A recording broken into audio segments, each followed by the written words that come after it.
Nós vamos iniciar então o nosso estudo de hoje, o livro Nos Domínios da Mediunidade, de André Luiz, psicografia do Chico, Possessão, capítulo número 9, é o que nós vamos estudar.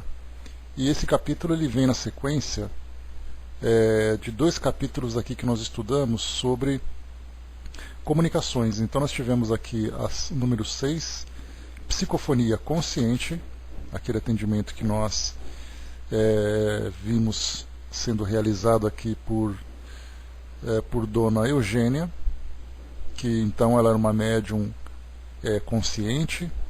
Depois nós tivemos aqui então o socorro que ela realizou, e depois no Psicofonia Sonambúlica, o capítulo número 8, já era então aqui feito por... deixa eu pegar aqui o nome dela que eu me esqueci, acabei de ver o nome dela, impressionante.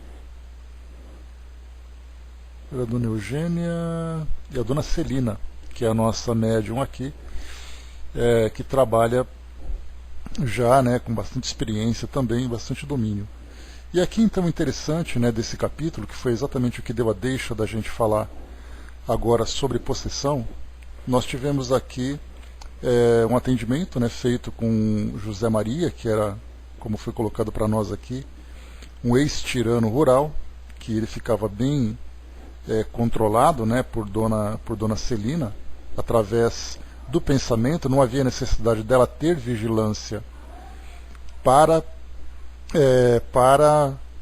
controlar o espírito, mas ela era aquele controle a partir de uma autoridade moral. Então, nesse trecho aqui no final, ele coloca, embora seja preciosa auxiliar, como vemos, não se lembrará a Dona Celina das palavras que o visitante pronuncia por seu intermédio? Se quiser, poderá recordá-las com esforço, mas na situação em que se reconhece, não vê qualquer vantagem na retenção dos apontamentos que houve. Indubitavelmente, ponderou meu colega, observamos singular diferença entre as duas médiums que caíram em transe. Tenho a ideia de que, na psicofonia consciente, Dona Eugênia exercia um controle mais direto sobre o hóspede, que lhe utilizava os recursos, ao passo que Dona Celina, embora vigiando o companheiro que se comunica, deixa-o mais à vontade, mais livre. Caso não fosse Dona Celina trabalhadora hábil, capaz de intervir a tempo, em qualquer circunstância menos agradável, não seria de preferir as faculdades de Dona Eugênia? Então uma dúvida que eles tiveram, porque a princípio a ideia que se tem daquele médium inconsciente é a falta de controle sobre o processo, sobre a comunicação que se realiza. Aqui nesse caso, nós já vimos também a explicação que foi passada para nós, que no caso da dificuldade de um médium não ter uma evolução suficiente para poder controlar o espírito que se comunica, no caso espíritos agressivos, espíritos rebeldes, então os próprios trabalhadores do plano espiritual realizam essa função. E depois ele continua. Você tem razão, o sonambulismo puro, quando em mãos desavisadas, pode produzir belos fenômenos, mas é menos útil na construção espiritual do bem. A psicofonia inconsciente, naqueles que não possuem méritos morais suficientes à própria defesa, pode levar à possessão, sempre nociva, e que por isso apenas se evidencia integral nos obsessos que se renderam às forças vampirizantes. Então, aqueles que são obsediados, os obsessos ou obsediados. Hilário refletiu um momento e tornou a considerar. Aqui vemos a médium fora do vaso físico, dominando mentalmente a entidade que lhe é inferior. Mas e se fosse o contrário? Se tivéssemos aqui uma entidade intelectualmente superior, senhoreando mentalmente a médium? Nesse caso, redarguiu o paciente interlocutor, Celina seria naturalmente controlada. Se o comunicante fosse, nessa hipótese, uma inteligência degenerada e perversa, a fiscalização correria por conta dos mentores da casa, e em se tratando de um mensageiro com elevado patrimônio de conhecimento e virtude, a médium apassivar-se-ia com satisfação, porquanto lhe aproveitaria as vantagens da presença, tal como o rio se beneficia com as chuvas que caem do alto. O instrutor ia continuar, mas Clementino solicitou-lhe o concurso para a remoção de José Maria, que, algo renovado, principiava a aceitar o serviço da prece, chegando mesmo a atingir a felicidade de chorar. Nosso orientador passou a contribuir na assistência ao visitante, que foi novamente entregue ao amigo paternal que o trazia, a fim de internar-se em organização socorrista distante. Então esse aqui foi o tema que nós estudamos no nosso último encontro. Bom dia, dona Miriam, bom dia, Gilda, bom dia, Arnaldo. Então o próximo capítulo para nós, aqui o capítulo número 9, possessão, vem aqui para nós então. O cavaleiro doente, na pequena fila de 4 pessoas que haviam comparecido à carta de socorro, parecia incomodado, aflito. Articulava palavras que eu não conseguia registrar com clareza, quando o irmão Clementino, consultado por Aulus, disse cortês para o assistente: sim, já que o esforço se destina a estudos, permitiremos a manifestação. Percebi que o nosso orientador solicitava alguma demonstração importante. Convidados pelo instrutor, abeiramo-nos do moço enfermo que se fazia assistir por uma senhora de cabelos grisalhos, sua própria mãezinha. Então aqui todos desencarnados que nós vimos, né? Atendendo às recomendações do supervisor, os guardas admitiram a passagem de uma entidade evidentemente alocada, que atravessou de chofre as linhas vibratórias de contenção, vociferando frenética: Pedro, Pedro! Parecia ter a visão centralizada no doente, porque nada mais fixava além dele. Alcançando o nosso irmão encarnado, este de súbito desfecha um grito agudo e cai espetacular. De imediato, sob o comando de Clementino, Silva determinou que o rapaz fosse transferido para um leito de câmara próxima, isolando-o da assembleia. Dona Celina foi incumbida do trabalho de assistência. Junto dela acompanhamos o enfermo com carinhoso interesse. As variadas tarefas do recinto prosseguiram sem quebra de ritmo, enquanto nos insulávamos no aposento para a cooperação que o caso exigia. Pedro e o obsessor, que o jugulava, pareciam agora fundidos um no outro. Eram 2 contentores engalfinhados numa luta feroz. Então aqui o que nós vimos, né, o Pedro e o obsessor. Pedro então era um jovem encarnado que se encontrava lá com a mãe, presentes ali, né, entre 4 pessoas que estavam para ser atendidas, e aí então esse espírito, permitida a chegada dele, via então um quadro muito parecido com aquele que nós encontramos lá na Revista Espírita, no caso da senhorita Júlia, que falava sobre aquela Fredegunda que nós comentamos, né? Então dizia exatamente isso, né? Ela se jogava no chão, via-se então ela tentando se enforcar, então era como se visse 2 espíritos sendo ali, né, brigando por um único corpo. Nesse caso, o espírito Fredegunda querendo destruir o corpo de Júlia, e Júlia querendo defender o corpo que lhe pertence. Então, era um caso de possessão grave que nós encontramos ali. André colocou, acho interessante a presença dos guardas, né? São mentores ou espíritos com tarefa específica? Aqui são tarefas específicas, né? São vigilantes, são aqueles trabalhadores que ficam ali protegendo o trabalho, enquanto tanto os mentores como também os outros assistentes realizam a tarefa que eles precisam realizar. Então, nesse caso aqui, eram protetores, né, que acompanhavam e permitiam, nesse caso, a entrada desse obsessor, conforme nós vimos um pouco mais acima. E continua. Fitando o companheiro encarnado mais detidamente, concluí que o ataque epilético, com toda a sua sintomatologia clássica, surgia claramente reconhecível. Então, aqui é um ponto importante, também um ponto da mesma forma delicado, porque a característica física desse processo obsessivo é exatamente ali um ataque epilético. Então é importante termos cuidado na análise desse caso, porque do contrário, né, lendo de um modo meio desavisado, de um modo meio superficial, nós vamos achar que toda a crise epilética diz respeito a um processo obsessivo. E na verdade não é assim. Então, muito importante a gente pensar nesse caso. Assim como, por exemplo, nós lemos de um modo muito vago, de um modo muito superficial, dizendo que todo jovem que desencarna, ou toda criança que desencarna, é um espírito que reencarna para cumprir uma existência que ficou incompleta porque ele foi um suicida. Aí a gente vai acreditar que todos os jovens que desencarnaram foram suicidas.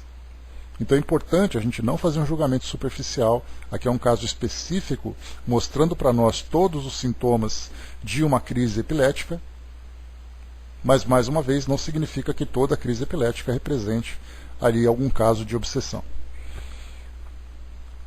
O doente trazia agora a face transfigurada por indefinível palidez. Os músculos jaziam tetanizados e a cabeça, exibindo os dentes cerrados, mostrava-se flectida para trás, enquanto que os braços se assemelhavam a 2 galhos de arvoredo enquanto retorcidos pela tempestade. Então é um quadro característico, né, para quem já viu alguém tendo uma crise epilética, perceptível, né, o corpo fica completamente contraído, né, então os braços, as mãos, a cabeça, a mesma coisa acontece com aquele cuidado no caso de primeiros socorros, né, da pessoa acaba não respirando, né, então tem que ter ali algumas medidas, mas principalmente a proteção, né, do doente, porque ele pode se machucar enquanto ele tem crises epiléticas, né. Eu me recordo de uma colega de escola, estávamos no ensino médio, e ela tinha algumas crises de vez em quando, né, então no começo era um susto, mas depois todo mundo já ficava atento, sabendo o que tinha que ser feito, né, esperar a crise passar e protegê-la para que ela não se machucasse. Então os próprios alunos, nós ali fazíamos, né, todo o trabalho quando ela manifestava os primeiros sintomas. Então, para quem já presenciou um caso de epilepsia, sabe qual é o quadro que está sendo descrito para nós aqui. Dona Celina e a matrona afetuosa acomodaram-no na cama e dispunham-se à prece, enquanto a rigidez do corpo se fez sucedida de estranhas convulsões a se estenderem aos olhos que se moviam em reviravoltas contínuas. Então, só para a gente poder desenhar melhor o quadro aqui, assim que esse jovem teve esse contato com o espírito e ele caiu então com essa crise epilética, ele foi retirado da sala onde eram feitas as reuniões e foi levado para um lugar mais reservado, onde ele foi colocado numa cama, enquanto ele era observado ali por Dona Celina e outros trabalhadores também.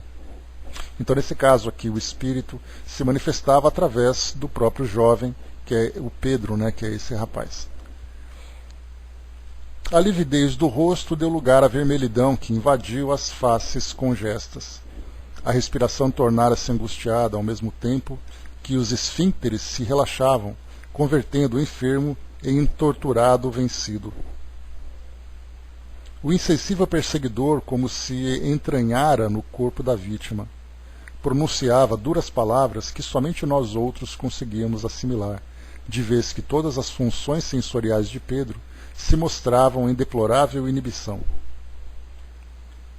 Dona Celina, afagando o doente, pressentia a gravidade do mal e registrava a presença do visitante infeliz.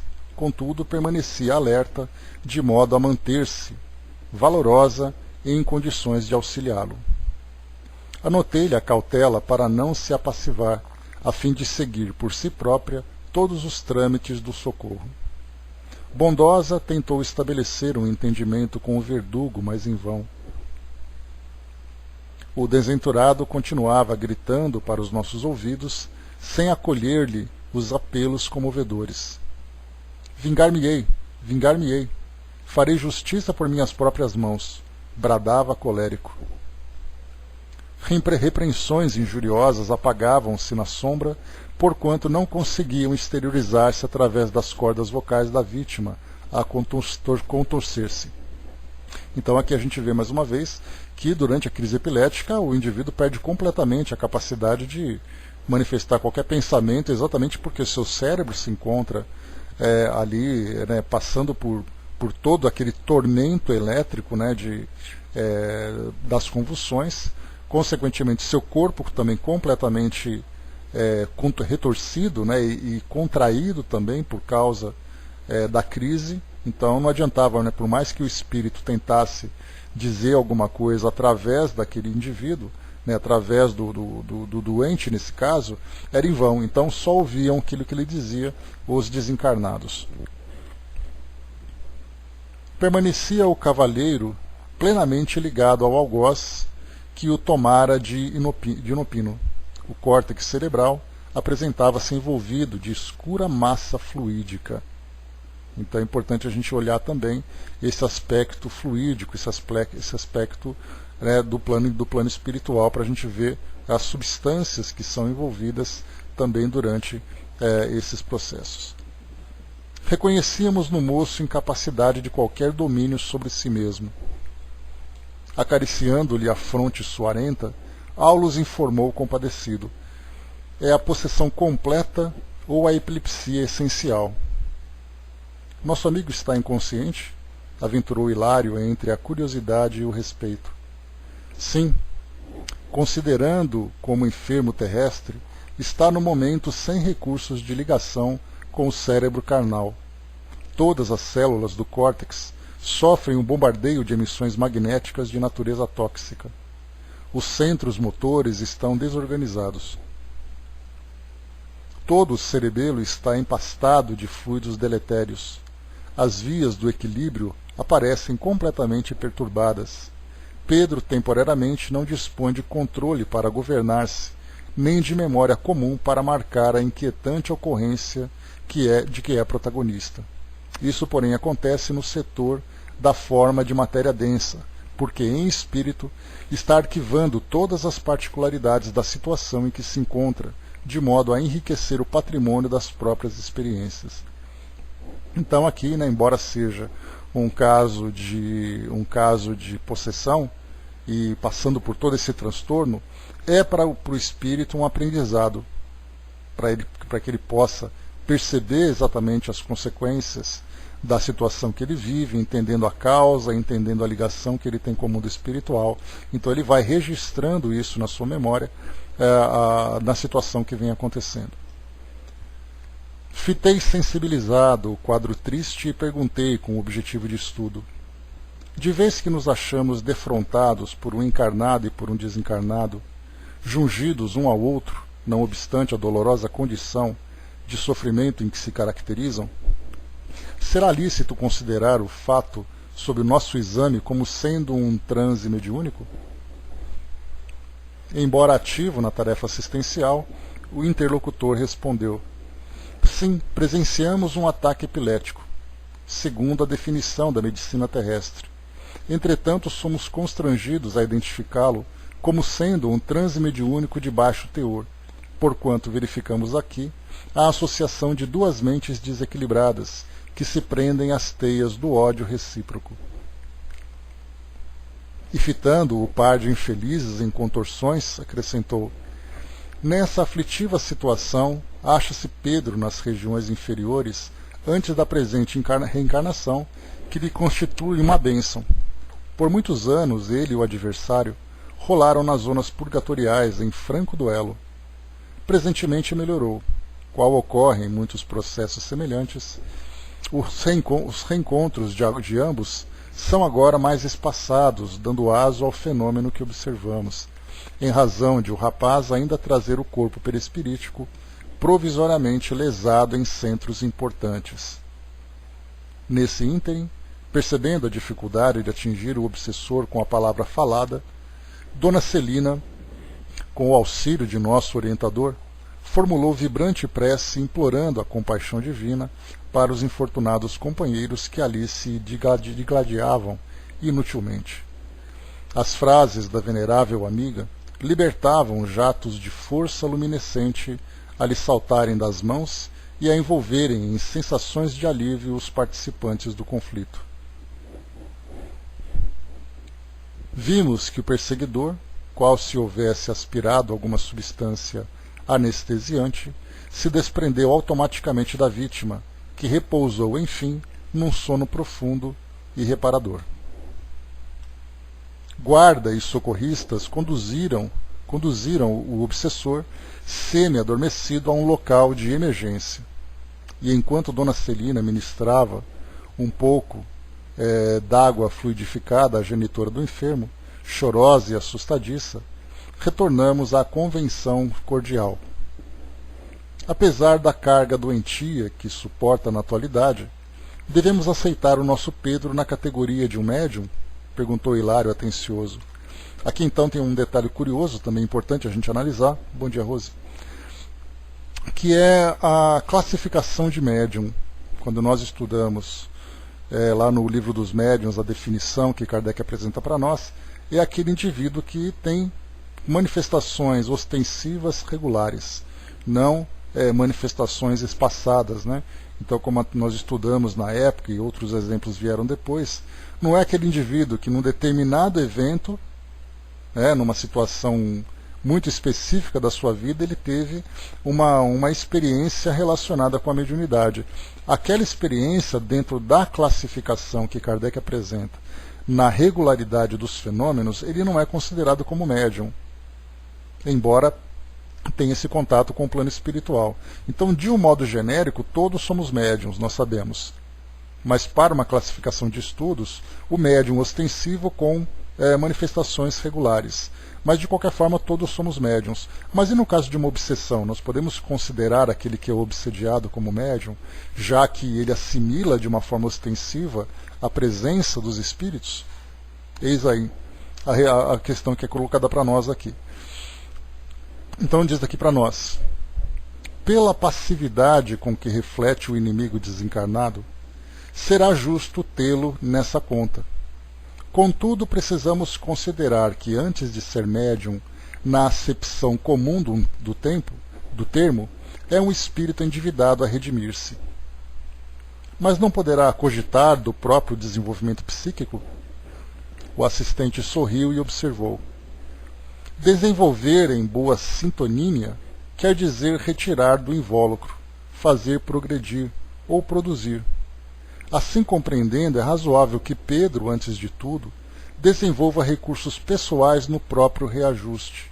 Não se constroem paredes sólidas em bases inseguras. Necessitará, portanto, curar-se. Depois disso, então... Se é assim, objetou meu colega, não resultará infrutífera a sua frequência a essa casa? De modo algum. Aqui colherá forças para refazer-se, assim como a planta raquítica encontra estímulo para sua restauração no adubo que lhe oferecem. Dia a dia, ao contato de amigos orientados pelo Evangelho, ele e o desafeto incorporarão abençoados valores em matéria de compreensão e serviço, modificando gradativamente o campo de elaboração das forças mentais. Sobrevirá, então, um aperfeiçoamento de individualidades, a fim de que a fonte mediúnica surja mais tarde, tão cristalina quanto desejamos. Salutares e renovadores pensamentos assimilados pela dupla de sofredores, em foco, apresentam melhoria e recuperação para ambos, porque na imantação recíproca em que se veem, as ideias de um reagem sobre o outro, determinando alterações radicais. Então, aqui o que é colocado é que, sim, podemos considerar na acepção geral do termo que ele é um médium, mas não na prática, do modo como nós compreendemos nas tarefas. E quando foi perguntado o benefício que ele poderia colher participando das atividades de um centro espírita, aqui é importante, nós observarmos para qual atividade exatamente ele seria encaminhado. Não seria num centro espírita que tivesse um trabalho responsável, um trabalho equilibrado, colocar esse jovem para trabalhar no campo da mediunidade, porque ele não tem qualquer condições para isso. Porque não basta apenas ele ser ostensivo nas manifestações, é necessário que ele tenha a compreensão do processo, e aí então o estudo é necessário, mas muito mais do que isso, a sua própria transformação, já que essa relação que ele tem com esse espírito é uma relação de ódio que ambos trazem do passado, há necessidade então dele ser tratado como um paciente. A partir do momento em que ele se apresenta plenamente recuperado, aí então ele já pode ser encaminhado para, no caso de um interesse, para o desenvolvimento mediúnico, mas é um processo longo, é um processo demorado, é um processo trabalhoso, porque a gente lembra que não é de uma hora para outra que o indivíduo se transforma, então no caso dele, ele não seria encaminhado. Então muitas pessoas vão até um centro espírita relatando experiências muitas vezes negativas no campo da mediunidade, perguntando se não é falta de desenvolvimento. Nós ouvimos isso em muitas instituições que trabalham com mediunidade, fora da doutrina espírita, quando alguém, por exemplo, tem aquele grande problema de incorporação dentro de casa, de sofrer ali o assédio ostensivo de muitos espíritos. Aí chega ali alguém com uma certa sabedoria, uma pseudo-sabedoria, e diz assim: olha, o seu problema é que você tem que desenvolver. Quem nunca ouviu falar essa expressão, não para si próprio, mas pelo menos alguém comentar sobre isso. Então o indivíduo, sendo obsediado, é encaminhado para uma instituição para desenvolver a mediunidade. E essa expressão, desenvolver a mediunidade, claro, nós tratamos no sentido de educar a mediunidade, depois colocá-la em prática, se for o caso, mas pegar um indivíduo doente, fazer com que ele se transforme em médium, sendo que ele não se tratou ainda moralmente para se desvincular do obsessor, então ali acaba agravando ainda mais o problema. Então, pelo menos dentro dos padrões da doutrina espírita, nos trabalhos de mediunidade, nos trabalhos de desobsessão, o ponto principal não é fazer com que médiums se coloquem à disposição, é tratar o indivíduo. E muitas vezes o melhor remédio para esse indivíduo é o Evangelho. Então ele será levado para um tratamento espiritual, um tratamento fluídico, que é necessário. A gente lembra sempre que Kardec, conforme ele coloca lá no livro A Gênese, no capítulo 14, a respeito dos fluidos, ele diz assim, 14 ou 15, me confundi agora, mas ele diz assim, que para uma força moral, uma força física, há necessidade de uma resposta física. Para uma força moral, há uma necessidade de uma força moral. Nesse caso, então, aqui o tratamento fluídico serve exatamente para fazer com que, mudando a qualidade do fluido que o envolve, e também ali do seu próprio perispírito, ele vai então se desvincular daquele espírito que apresenta um teor inferior na qualidade desse fluido. Então começa com a fluidoterapia, começa com a evangelioterapia, com o esclarecimento, com os cursos que ele pode fazer, trabalhos assistenciais para mudar o seu padrão vibratório e mudar também a sua qualidade de vida, para depois, somente depois, ele ser então orientado com relação aos trabalhos mediúnicos. Vendo rapidamente aqui também, tudo, ESD, evangelho no lar, fluidoterapia, trabalho assistencial, modificação no seu dia a dia, que é o principal também, porque é importante fazer com que ele, fora do centro espírita, também se modifique, não apenas dentro do centro espírita. Porque muitas vezes ele continua fazendo ali os seus trabalhos dentro do centro espírita como bom trabalhador, mas fora de lá ele continua sendo o indivíduo que ele era. Então há necessidade fundamental dessa transformação, dessa modificação de postura fora da instituição. Deixa eu ver aqui. Dudu colocou, estudar e ter o conhecimento de que e como é a mediunidade, isso adestra a nossa ação mediúnica. Então esse é o trabalho para os médiuns, bom dia, abraço. E principalmente, assim, teoricamente, esse indivíduo pode ser orientado com relação a parte técnica da mediunidade, a parte teórica da mediunidade, mas certamente não será levado para um trabalho numa reunião mediúnica. Isso não é o caso, porque para ser um trabalhador você precisa se apresentar como um trabalhador e não como um doente. Tico até colocou, não se entende bem a função de médium, o trabalho principalmente. André colocou, mas muitos chegam com a situação e querem ir direto para os trabalhos, Eis que não precisa estudar nem ouvir de nada, porque já sabe tudo e quer trabalhar. Isso é muito complicado, pois geralmente não querem estudar. E o problema que nós encontramos também, Andréa, sobre a mediunidade, quando você vai para uma instituição, primeiro você precisa entender como funciona a instituição. Então não é o fato de você ser médium que você vai chegar e vai dizer assim, olha, eu sou médium, deixa comigo que eu já sei tudo.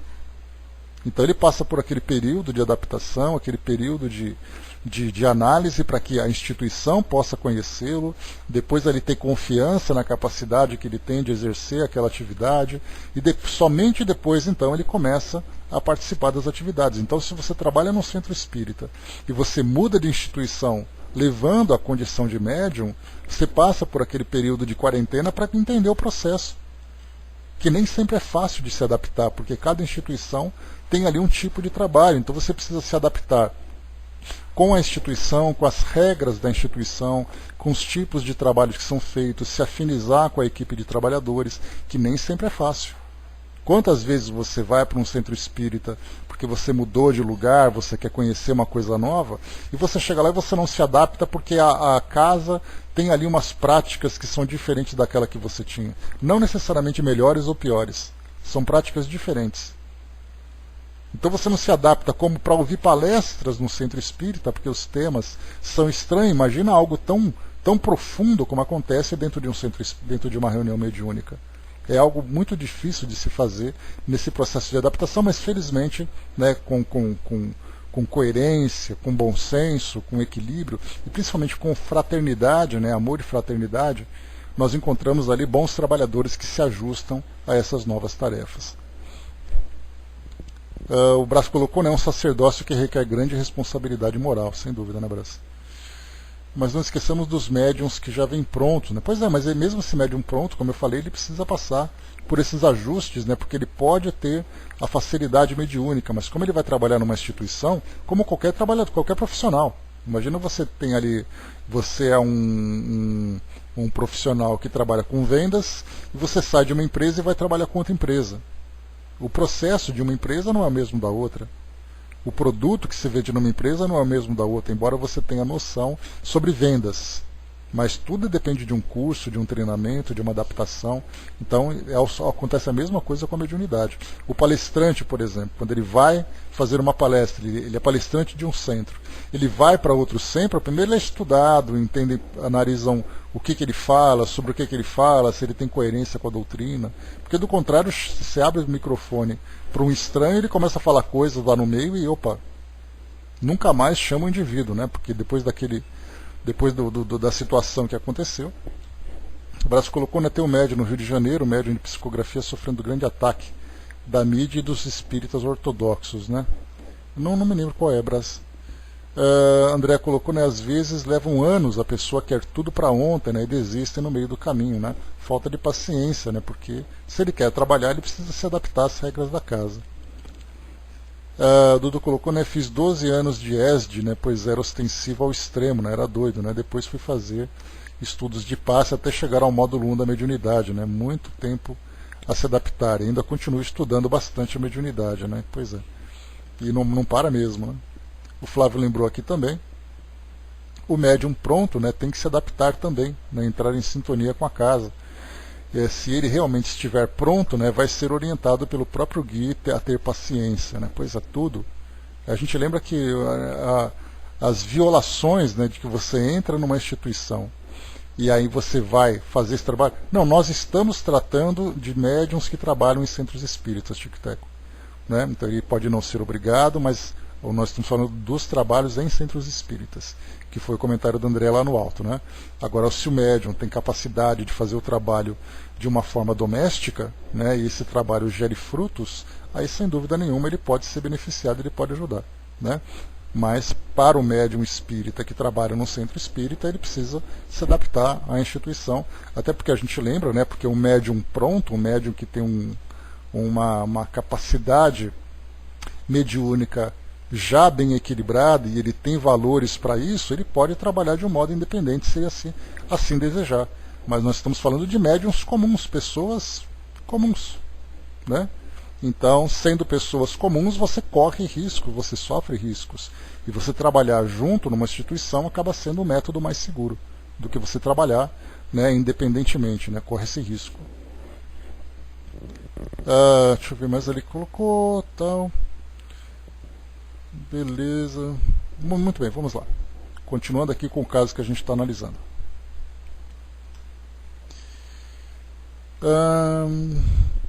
Então, como foi apresentado para nós...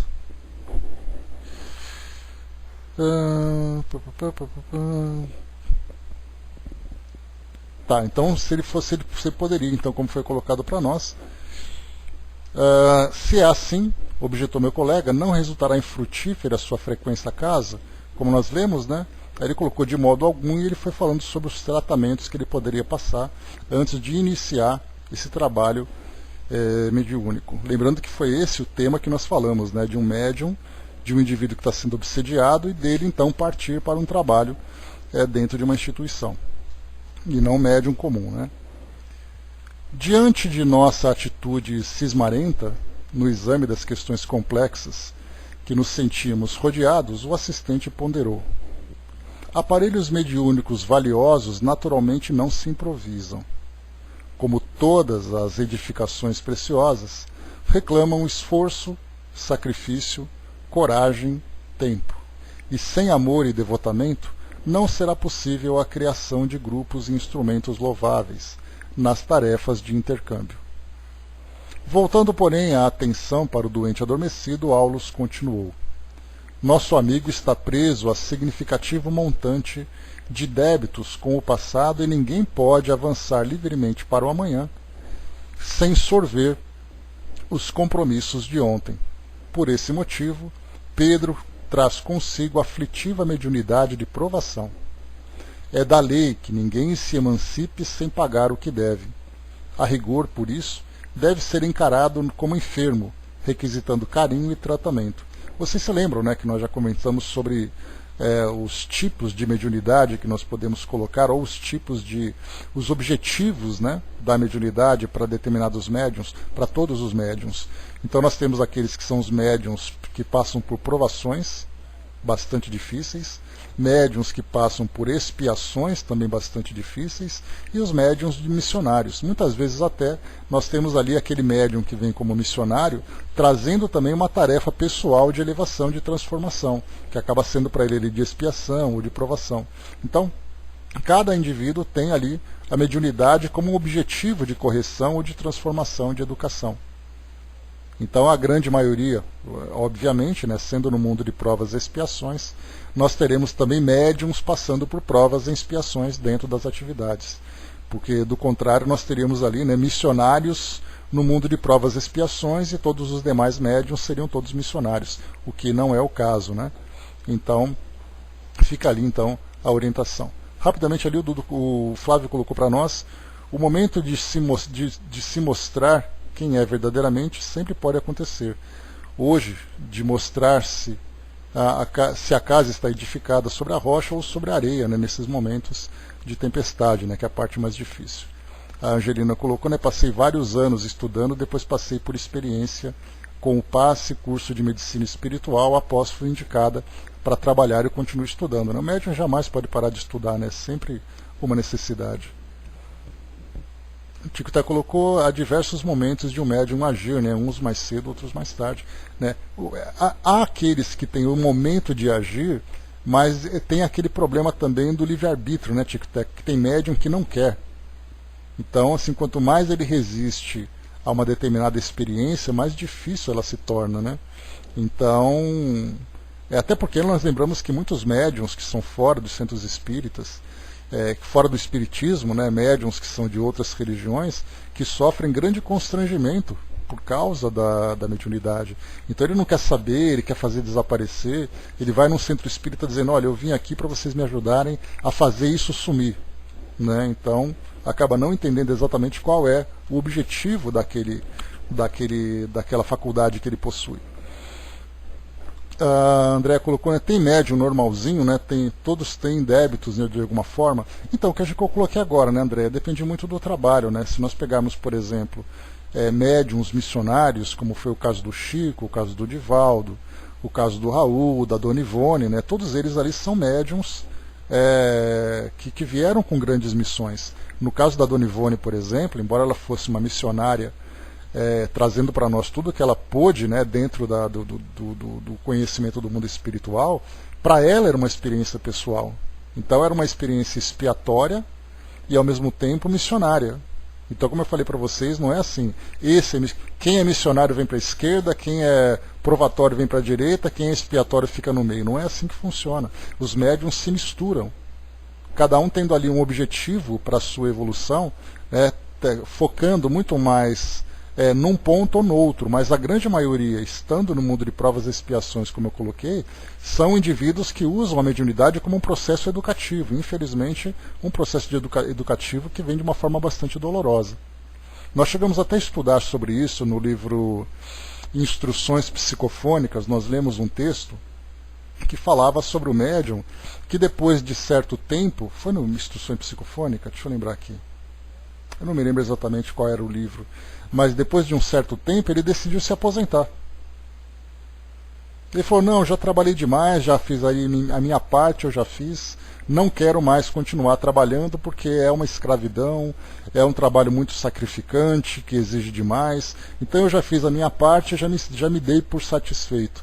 E aí depois mostram os trabalhadores do plano espiritual, os orientadores, né, o mentor pessoal dele, mostrando uma grande decepção, porque ele acreditava que a mediunidade dele é como se fosse um trabalho de carteira assinada e que ele já cumpriu o tempo e tem o direito de se aposentar. Sendo que para ele era algo muito importante para a sua própria educação, que era algo que ele precisava manter, né, com frequência, porque aquilo era parte do seu próprio crescimento. Deixa eu ver aqui, né, o Tico Teco lembrou que pode se acurvadar, sim, sem dúvida. A grande maioria, a gente lembra sempre, que a grande maioria dos médiums que existem aqui no nosso planeta são aqueles que não atuam no campo da mediunidade. Né, porque aqueles que conseguem vão, mas a gente lembra sempre que o Brasil, por exemplo, é privilegiado, mas quantos fora do Brasil são médiums e não podem exercer a mediunidade por uma questão de imposição cultural, imposição religiosa, né? Então é algo muito difícil. Então para ele é uma experiência pessoal que ele vai ter que lidar com essa relação com o mundo espiritual através da transformação. Agora, seja através de uma religião, seja através de uma orientação filosófica, qualquer coisa assim. O Braz lembrou, já tem muitos médiuns de psicografia se declarando, né, não espírita para se defender. No mundo espiritual, né, o que menos tem é espírito espírita. E todos têm direito de se comunicar com os encarnados. Né? Eis a questão, exatamente, Braz. Deixa eu ver aqui. Nem toda ligação espiritual conosco significa que a pessoa é médium, né? A princípio, de um modo geral, né, todos trazem pelo menos alguns fragmentos de mediunidade. Tem aquela sensibilidade ainda que intuitiva, né, mas a gente lembra que para título de estudos é a mediunidade ostensiva e regular, né, que a gente classifica assim. A Angelina lembrou também que quem me indicou para estar hoje, né, nessa instituição foram espíritos de 2 centros diferentes, né, então é interessante. Importante o médium se achar, né, se adaptar bem à instituição para poder fazer o trabalho da melhor forma possível, né. O Flávio lembrou aqui, né, me desculpe, né, mas não é eis a questão, né, a doutrina espírita é muito mais recente que outras correntes religiosas, portanto é natural que essa questão de espíritos espíritas sejam em menor número, né, tanto que nas colunas espirituais temos todas as correntes religiosas, né, assim. Então, como eu falei para vocês, né, que até mesmo o trabalho de assistência feita no plano espiritual, aliás, assistência feita aqui junto aos encarnados, no caso de curas, de processos obsessivos, né, e tudo mais, o professor Severino Celestino lembrava, né, que muito antes do Espiritismo aparecer, até mesmo na época de Jesus, né, os trabalhos eram feitos por médiuns, que entendiam isso como sendo ali uma capacidade miraculosa, um dom divino, qualquer coisa do gênero, né, para poder prestar essa assistência. Então o mundo espiritual não começou a trabalhar apenas quando a doutrina espírita chegou. Sempre esteve trabalhando. Só que agora, através desses canais abertos e bem regulamentados, bem equilibrados, os espíritos têm mais facilidade para poder participar desse intercâmbio para todas as finalidades. Tanto aquela finalidade de educação, trazendo para nós instruções sobre a nossa realidade, sobre o mundo espiritual, né, como também de comunicação, de conforto, de consolação para os familiares que ficaram, como também a parte assistencial para espíritos sofredores, para obsessores. Então hoje a doutrina espírita abre as portas e os espíritos podem se declarar mais abertamente, né, diferentemente do que acontecia anteriormente, que precisava de rótulos, de muitos cuidados, né, sobre tudo aquilo que acontecia dentro desse campo mediúnico. Seguindo em frente, vamos lá. Então, por esse motivo, só para contextualizar aqui, rapidamente aqui antes disso, né? Pois eu vi hoje de manhã também, Flávio, e aqui perto da minha casa, por incrível que pareça. Minha irmã trabalha com fisioterapia e vários membros dos arautos fazem fisioterapia na clínica dela, né? Então, ontem vi uma reportagem, né, dos Arautos do Evangelho, uma corrente dentro do catolicismo. Eles mostraram uma médium lá, né? Só que os condutores do trabalho diziam que eram Satanás, né? Pois é, algo bastante complicado, né? Dentro desse meio. Tudo que é feito de um modo velado, assim, meio secreto, né? Acaba levantando desconfiança, né? Mas vamos lá. Então aqui, né? Por esse motivo, Pedro traz consigo a aflitiva mediunidade de provação. É da lei que ninguém se emancipe sem pagar o que deve. A rigor, por isso, deve ser encarado como enfermo, requisitando carinho e tratamento. Em seguida, como se quisesse recolher dados informativos para completar a lição, tocou a fronte de Pedro, auscultando-a demoradamente. Decorrido alguns instantes de silêncio, informou. Então aqui a gente vai ver sobre o caso em si, né? Por que isso acontece. Lembrando que logo no início, como foi colocado por irmão Clementino, que é o presidente espiritual, diretor espiritual dessa reunião mediúnica, ele disse que, para fins de estudos, eles iam permitir que acontecesse a manifestação. Né? Então é importante que não foi o espírito chegou simplesmente e já tomou o corpo ali do encarnado e começou a fazer aquela bagunça toda, né? Mas foi permitido, pessoal, vamos lá para o texto? Então foi permitido que ele então participasse, se manifestasse para que fosse observado esse caso, né? Então aqui agora foi colocado para nós aqui, então sondaram a mente do encarnado para entender um pouco da sua história. Decorrido alguns instantes de silêncio, informou. A luta vem de muito longe. Não dispomos de tempo para incursões no passado, mas de imediato podemos reconhecer o verdugo de hoje como vítima de ontem. Na derradeira metade do século findo, Pedro era um médico que abusava da missão de curar. Uma análise mental particularizada identificá-lo-ia em numerosas aventuras menos dignas. O perseguidor, que presentemente lhe domina as energias, era-lhe irmão consanguíneo, cuja esposa, nosso amigo doente, de agora procurou seduzir. Para isso, insinuou-se de formas diversas, além de prejudicar o irmão em todos os seus interesses econômicos e sociais, até incliná-lo à internação num hospício, onde estacionou por muitos anos, aparvalhado e inútil, à espera da morte. Desencarnado e encontrando-o na posse da mulher, desvairou-se no ódio de que passou a nutrir-se, martelou-lhes então a existência e aguardou o além-túmulo, onde os três se reuniram em angustioso processo de regeneração. A companheira menos culpada foi a primeira a retornar ao mundo, onde mais tarde recebeu o médico delinquente nos braços maternais como seu próprio filho, purificando o amor de sua alma.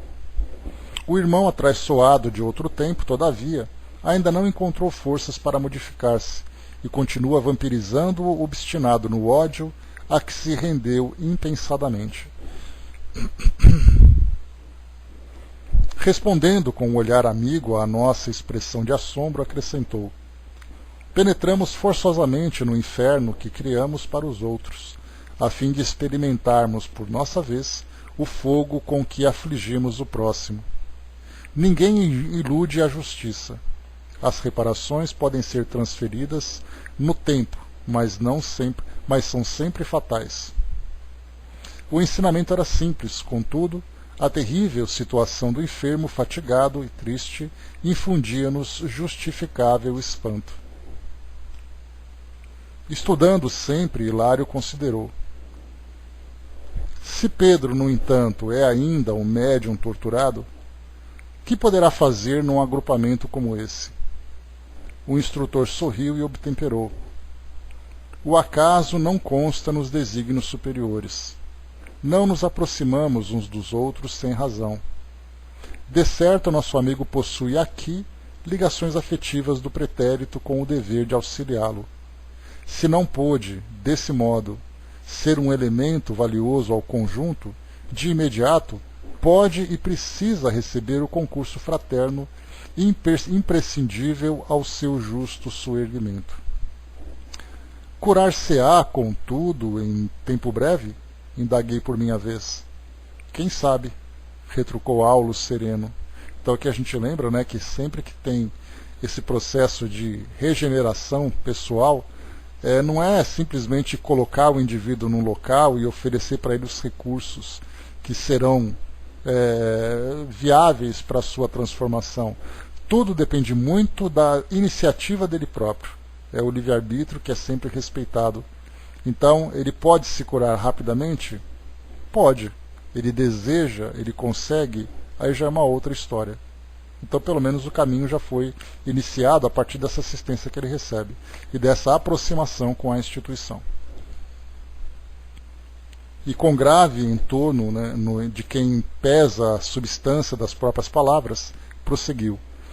Isso dependerá muito dele e da vítima com quem se encontra endividado. A assimilação de princípios mentais renovadores determina mais altas visões da vida. Todos os dramas obscuros da obsessão decorrem da mente enfermiça. Aplicando-se com devotamento às novas obrigações de que será investido, caso persevere no campo de nossa consoladora doutrina, sem dúvida abreviará o tempo de expiação a que se verá arrastado à própria renovação pelos seus exemplos de compreensão e renúncia, humildade e fé. Ainda assim, depois de se extinguirem os acessos de possessão, Pedro sofrerá os reflexos do desequilíbrio em que se envolveu, a se exprimirem nos fenômenos mais leves da epilepsia secundária, que emergirão por algum tempo ante as simples recordações mais fortes da luta que vem atravessando até o integral reajuste do corpo perispirítico. Então nós vimos aqui, né, a situação de uma crise epilética provocada por esse processo, né, ostensivo de obsessão, no caso de possessão. Mas com o passar do tempo, como foi colocado para nós, virá então essa epilepsia secundária, que basta que o espírito se lembre da situação que ele vivenciou, que vai ser o suficiente para que ele caia em desequilíbrio. Então esses desequilíbrios podem acontecer de diversas formas. No caso dele, será então afetado neurologicamente, até que ele então tenha esse reajuste integral do seu perispírito. Então lembrando que o perispírito dele traz também muitas lesões, e são essas lesões que afetam o corpo físico que trazem depois essas consequências. E isso é trabalho de longa duração? Inquiriu Hilário, algo aflito. Nosso interlocutor estampou significativa expressão fisionômica e ponderou. Quem poderá penetrar a consciência alheia? Com o esforço da vontade, é possível apressar a solução de muitos enigmas e reduzir muitas dores. O assunto, porém, é de foro íntimo. Estejamos, entretanto, convencidos de que as sementes da luz jamais se perdem. Os médiuns que hoje se enlaçam a tremendas provas, se persistirem na plantação de melhores destinos, transformar-se-ão em valiosos trabalhadores no futuro, que a todos aguardem abençoadas reencarnações de engrandecimento e progresso. Então nós lembramos aqui, né, deixa eu ver aqui, só para concluir esse capítulo, e ante nossa admiração concluiu: o problema é de aprender sem desanimar e de servir ao bem sem esmorecer. Então, para muitos, nós vemos aqui indivíduos que vêm com a mediunidade nesse campo de provas e expiações extremamente dolorosas para a recuperação, para o reequilíbrio pessoal, para o saldo de débitos do passado. Mas depois, no futuro, ele volta, então, como agora, médium novamente, só que agora com uma mediunidade mais equilibrada. Então, lembrando que as dificuldades que nós criamos no passado, elas vão se diluindo com o tempo. Elas não se resolvem de uma hora só, de uma vez só. Então, No futuro ele traz uma mediunidade mais equilibrada, mas não ainda na condição ideal, e isso vai diluindo até o momento em que ele se ajusta plenamente com as leis divinas, e aí, então ele pode se considerar ali como missionário, seja no campo da mediunidade, seja num campo comum. André colocou: todas as possessões de algum momento se apresentam como crise epilética, ou quais seriam os outros sintomas, né? Como nós vimos aqui, André, a possessão, ela pode acontecer com a manifestação da personalidade apenas, né? Vai depender muito do caso, da forma como aquele que é o obsediado se comporta. Nós vimos no caso da senhorita Júlia, trazida por Kardec, que ela se jogava no chão e ficava brigando com ela mesma. Não era uma crise epilética como ele descrevia. Era assim, ela mesma tentando se enforcar. E os dois espíritos brigando pelo corpo, né? No caso, nós vimos aqui essa possessão com esses sinais de epilepsia. Outras vezes nós temos uma epilepsia sem necessariamente ser uma possessão. Pode ser, por exemplo, né, tratando a epilepsia como causa espiritual, nós temos um processo obsessivo que pode levar à possessão. Nós já tivemos também uma descrição de um espírito que enforcava uma pessoa durante uma crise epilética, que era um processo obsessivo. Não era, nesse caso, uma possessão. Então, naquele momento em que o espírito se aproximava, entrava nessa crise. Então, nem todos os processos obsessivos se manifestam da mesma forma, como eu falei para vocês, né? Porque, do contrário, a gente vai acreditar também que toda a epilepsia, toda a crise epilética é causada por um processo obsessivo. E não necessariamente, né, isso acontece. Pode ser simplesmente ali uma questão de neurológica, fisiológica, propriamente dita, né? Então, a gente vai analisando diversos casos. Aqueles casos mais graves de subjugação, em que o indivíduo não tem qualquer passividade, né? Ele se mantém completamente passivo diante da subjugação, ele não tem forças para poder lutar contra isso. E em casos de possessão, isso também acontece. Inclusive, o espírito controla o corpo daquela pessoa, ela se encontra completamente passiva e pode fazer, por exemplo, com que ela se machuque. Porque a ideia do espírito é: eu quero destruir aquele que é o meu inimigo. Então, o que ele puder fazer para esse caso vai acontecer. Aí, como os espíritos protetores reagem diante disso, aí assim, tenta proteger, né? Eu digo tentam, né? Porque existe ali um limite para aquele conflito que existe entre os espíritos, em que o encarnado deve encarar as consequências das escolhas que ele fez no passado, né? Então, tem essas situações também que a gente vai analisando. Os espíritos agem até certo ponto. O Dudu colocou: na esquizofrenia poderia ser um sintoma. A esquizofrenia podemos colocar mais como um processo obsessivo, Dudu, né? Quando é causada tendo uma causa espiritual, porque a esquizofrenia também é um distúrbio da mente, que faz com que ele tenha essa confusão entre o mundo real que ele vive e o mundo imaginário, né? Vocês se lembram daquela imagem que eu já trouxe para vocês? Quem inclusive passou ela, né, foi o Dr. Sérgio Felipe, numa palestra que eu assisti aqui em São Paulo, e ele falava assim: para entender a esquizofrenia, é você colocar um indivíduo na frente de vários televisores e só um televisor mostra a realidade, os outros mostram imagens diferentes, e ele perde a noção da realidade.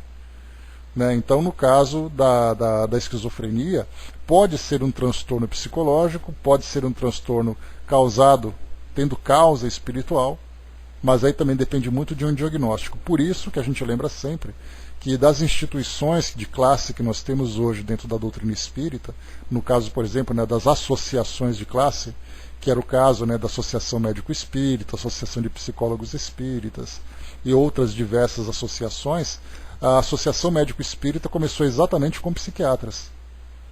Assim como lá no passado, né, estou falando agora, Dudu, sobre a psiquiatria.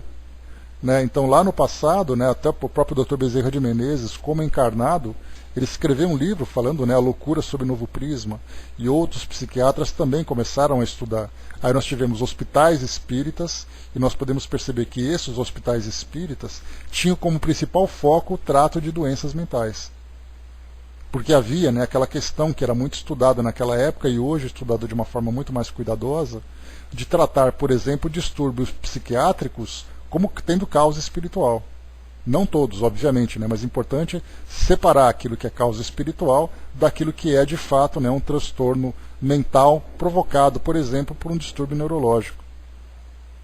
Então a gente sempre parte daquilo que é o mais palpável, né, que é exatamente ali aquilo que a nossa medicina pode analisar.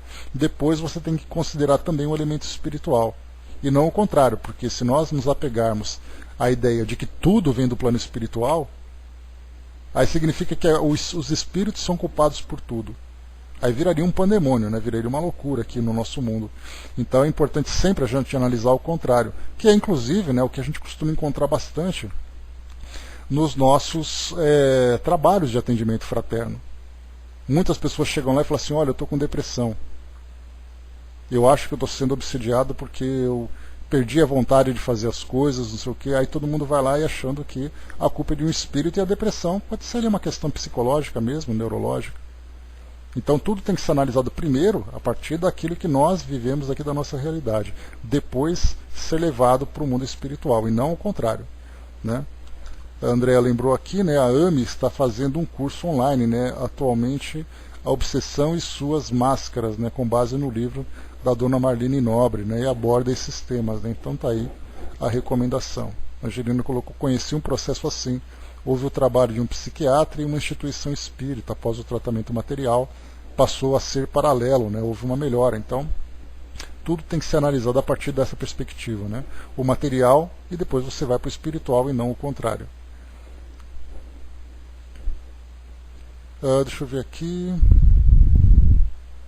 Pois é, saber fica fácil, né? Então aqui terminamos, né, pessoal, esse nosso capítulo número 9. E aqui vem o capítulo 10, Sonambulismo Torturado. Aí então tornamos ao recinto. Vamos aqui só fazer aqui uma introdução desse capítulo, e depois a gente vai amanhã. Antes disso, o Dudu colocou, né, tem um amigo esquizofrênico que vai todos os dias na casa receber passes, né? Ele se bate muito. E vejo que ele tem uma presença bem forte de espíritos ainda não ligados empaticamente a ele, né? Por isso a pergunta da esquizofrenia. Sim, é possível, né? Nós temos várias causas daquilo que afeta a nossa mente, por exemplo, desde um transtorno psiquiátrico, né? Como no caso da esquizofrenia, até chegando numa depressão, até chegando numa crise de ansiedade, numa fobia, né? São vários casos que afetam o nosso comportamento aqui. Quando a gente lembra que o processo de obsessão acontece principalmente mente a mente, aquilo que o espírito provoca em termos de desequilíbrio no encarnado, ele acaba vivenciando. Então, como eu coloquei para vocês, sim, muitas causas são espirituais, mas também muitas causas são orgânicas e causadas pelo próprio indivíduo. Às vezes ele mesmo cria situações para ele que acabam levando a esse desequilíbrio. Lembrando também que quando nós falamos em causas espirituais, nós não falamos apenas em processos obsessivos, nós falamos também até mesmo em transtornos causados em existências anteriores que o espírito traz hoje. Então Joana de Ângeles fala bastante sobre isso na sua série psicológica, né? Lembrando que muitos indivíduos que vivem determinadas psicopatologias vêm do passado. Então ele traz aquele desequilíbrio, tenta se reajustar numa experiência reencarnatória muitas vezes difícil, né? Inclusive ela fala do toque também, né? Mas aí você vai dizer assim, quer dizer que todo toque então é problema do passado? Não é. Então pode acontecer? Pode. Como é que a gente vai fazer isso? O diagnóstico, né? Um diagnóstico preciso para poder depois fazer com que haja uma separação entre aquilo que é físico, material, entre aquilo que é psicológico, entre aquilo que é espiritual, e depois, né, devidamente fazer um tratamento conjunto, né, com todos os recursos, né, que estão à nossa disposição. Deixa eu ver aqui. Sim, essa é a grande dificuldade do Tico-Teco, né, essa parte psicológica, né, por isso que a gente sempre lembra, né, fazendo o estudo sobre o homem integral, né, como lembra Joana de Ângeles, ela fala do homem integral, que é o ser, o indivíduo formado por vários aspectos, né? E nesses aspectos nós temos, então, como já falamos várias vezes, né? Você tem o aspecto biológico, você tem o aspecto social, você tem a parte psicológica, você tem a parte espiritual e você tem a parte espírita. Então você pode classificar como 5 partes diferentes. A diferença entre a espiritual e a espírita é o espiritual como sendo o indivíduo dentro da sua imortalidade, trazendo a sua bagagem de experiências do passado. E a espírita é a forma como ele se relaciona com o plano espiritual, incluindo, nesse caso, a parte obsessiva de influências espirituais. Então, isso inclusive, né, faz parte do nosso estudo, né, do nosso curso de atendimento fraterno, para sempre lembrar que o indivíduo que vive dentro desses 5 aspectos diferentes, se você tem um desequilíbrio num deles, você acaba provocando outros. Então você tem o caso, por exemplo, né, como a gente comenta sempre nos nossos cursos, você tem um indivíduo que ficou desempregado. O fato de estar desempregado faz com que ele tenha uma série de problemas, né, de autoestima, ele tem um problema dentro de casa, que ele não consegue mais pagar suas contas, ele tem um problema social que muitas vezes pode levá-lo a um desequilíbrio, ele pode sofrer influências espirituais porque ele baixou a sua guarda, ele pode depois ter uma causa, como no caso do suicídio que a gente vê. Então, muitas vezes um indivíduo doente, ele tem ali uma doença grave, uma doença que acaba fazendo com que ele fique psiquicamente, né, num estado depressivo, pode sofrer uma influência espiritual, ele pode sofrer uma relação da sua família com amigos e tudo mais. Então nós somos um conjunto e manter tudo isso equilibrado é algo muito difícil, mas é um trabalho contínuo. É difícil, né, mas assim é uma necessidade que nós temos de um trabalho contínuo, sempre nos mantendo em atividade, sempre nos mantendo vigilantes em todos esses aspectos, fazendo aquele trabalho de crescimento contínuo, porque do contrário, né, infelizmente é o que mais encontramos no mundo hoje. Então o indivíduo cria situações que acaba levando a um desequilíbrio que por sua vez depois traz ali uma consequência envolvendo inclusive o campo espiritual. Flávio colocou em cima, né, nesse caso, estudando o que é mecanismo, né, envolvimento fluídico entre os espíritos, pode fazer ocorrer essas crises, né, já tem predisposição no perispírito ao aliar os fluidos do desencarnado. Né, muitas vezes tem aí o gatilho para disparar o processo que surge com a doença, né, que foi colocado. O Braz lembrou, né, meu obsessor é até bonzinho, né, sou eu mesmo, né, mas seus assessores não valem nada. Né, pois é, esse é o grande problema. O Flávio lembrou aqui também, né, estudamos uma parte disso ontem, no estudo das 16h30, né.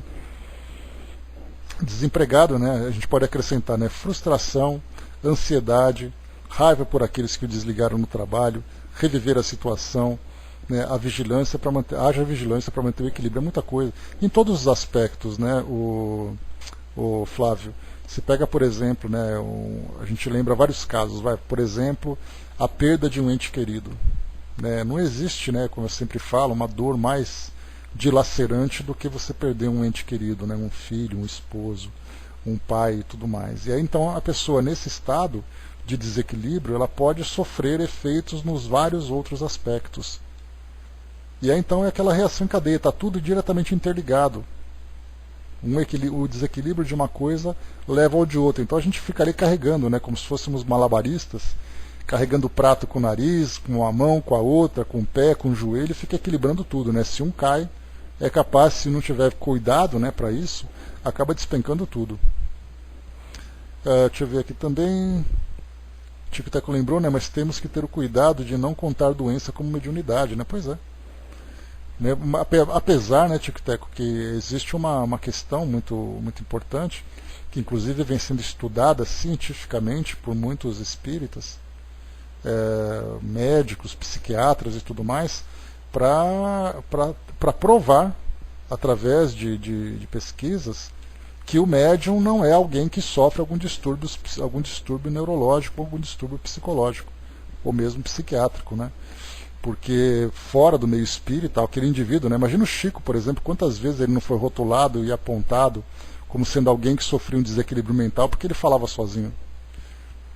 Então, a sociedade agora ela está mais acostumada com a mediunidade, embora não aceite isso, uma prática natural, mas hoje, com a quantidade de filmes, de novelas, de séries, de reportagens que são feitas envolvendo médiuns, né, então eles entendem que a mediunidade existe, né, mas no passado aquele que era médium, né, não há muito tempo ia para a fogueira, a gente lembra. Né? Então, mediunidade é sempre um grande problema que, felizmente, né, não, de tudo, né, louco foi um desses. Então, hoje nós temos, né, uma grande dificuldade de mostrar para as pessoas ainda, né, sobre a verdadeira função da mediunidade. Inclusive, Raul Teixeira, respondendo a uma questão, falando, né, sobre o desequilíbrio mental que a mediunidade pode causar, dizendo que a maioria dos médiums são desequilibrados mentais, e aí então ele mostrou para nós, não, dizendo que há médiums que trazem predisposições a distúrbios psicológicos, mas não é a mediunidade que causa, é o próprio indivíduo. Então você tem médium saudável, como você tem médium doente, assim como você tem uma pessoa que não tem mediunidade ostensiva, que é saudável, como uma pessoa que não tem mediunidade, que tem desequilíbrio. Então a doença pode ser causada, né, a todos. Todos estão sujeitos a esse problema, né, de desequilíbrios, né, mas a mediunidade não é a causa. Ela pode agravar, em muitos casos, pode agravar exatamente pela pessoa já ter essa sensibilidade e se envolver com mentes também perturbadas, né, por isso que o médium precisa estar bem equilibrado para poder ajudar. O médium não vai ser tratado, né, uma pessoa com distúrbios psicológicos não vai ser tratada numa reunião mediúnica. Ele vai para ajudar, não para ser tratado, né? Então é isso, pessoal. Fechando por aqui o nosso estudo de hoje, né? Antes aqui o Dudu colocou, né? Eu não confio no AF nas pessoas do centro que frequentam. Não sei porquê, mas sim, preciso fazer um. Pois é, Dudu, a gente lembra, né, que no nosso trabalho lá do espiritismo.net, são muitas pessoas que nos escrevem e falam exatamente isso, né? Olha, eu prefiro conversar com quem eu não conheço do que conversar com as pessoas do meu centro. Não porque não confie, mas muitas vezes por uma questão de constrangimento, né? Então, várias vezes nós temos pessoas que escrevem assim para nós. Então, faz parte, né? Então é isso, pessoal. Vamos lá, fechando aqui então o nosso trabalho de hoje. Isso aí. Fechando o nosso trabalho de hoje, nós paramos então aqui mais uma vez, né? Vamos iniciar aqui o capítulo número 10. Sonambulismo torturado, é mais um caso que André Luiz vai apresentar para